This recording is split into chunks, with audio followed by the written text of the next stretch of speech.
We're going to talk to you about Abraham this morning. Abraham lived in hope. When there was no hope, he kept hoping. He held on to the promise that God gave him. Sometimes you got to hold on to what God gives you. Things don't always work out the same day that you pray. Sometimes they do, but sometimes they don't. We all know the story, how they were worshiping idols, and God said, arise, leave your family, leave and go outside in the wilderness and go into a place I will show you. It takes a lot of faith to pack up and leave your house, leave your country, and move on when you don't know where you're going. The Lord says, I'll show you.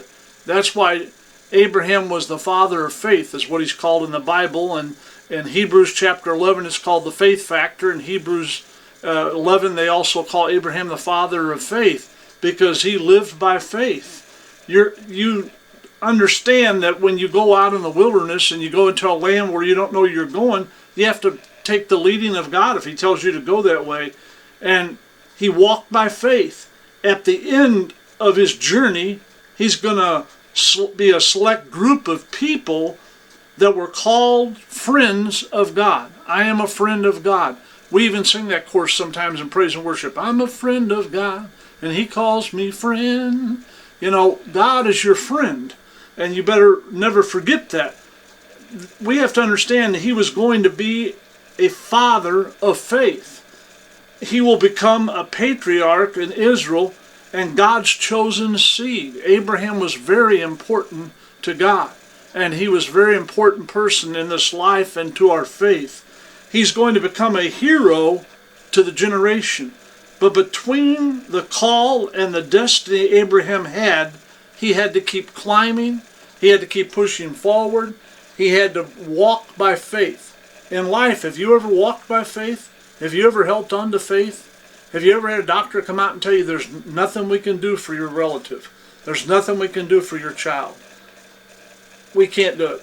You might ought to pray. Well, I've been praying. Well, we don't know what to do. You have to live by faith and take God by faith. I went into the chapel there at Cardinal Glennon Hospital at 2:30 in the morning after they told me my daughter probably wouldn't live more than a day. More. And that she was not doing real well. And I went down there and prayed till 5 or 5:30 in the morning, and I felt a peace sweep over me, and I felt the Lord speak to me in my spirit, and I asked God, I said, if she can have a productive life, if she can know who she is and know who we are, if she can speak, if she can see. They told me she'd be blind, she wouldn't be able to speak, and all. I said, God, leave her. If she's not going to be able to enjoy life and can't do anything, then I'd rather you take her. I don't want her to live a life like that.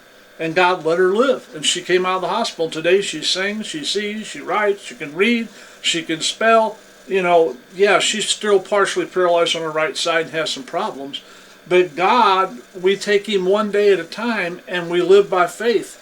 And God answered my prayer and let our daughter live.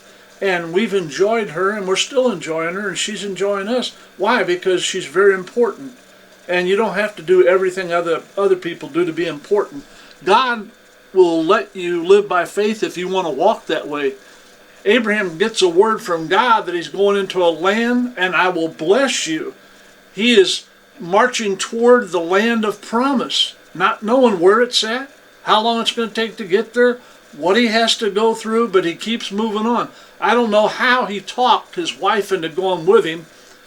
And he said, we're going to go to a place, I'm not sure where it's at, I'm not sure how we'll get there, but there's a place that we're supposed to be. And she went with him because she loved her husband, she believed he was a man of God, and she went with him and followed him. When we get there, if we don't know where we're going, and we don't know what we're looking for, how will we know that we're there? He said, let God worry about that. God will let us know.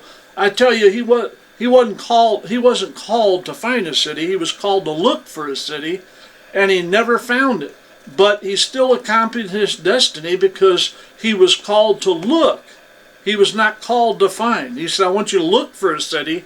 He didn't say, I want you to find a city. I want you to look for one. Do you have the faith to step out and look for something when you can't see it? Do you have the faith to step out and go somewhere when you're not sure where you're going? Do you have the faith to accept what God tells you when everybody else is telling you something else? It takes faith.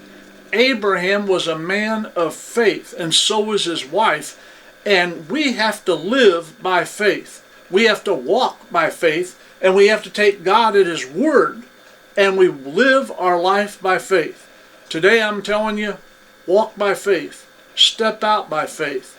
Push the envelope a little bit. If God tells you to do something, and you feel it in your spirit, then you need to move that way. I love you.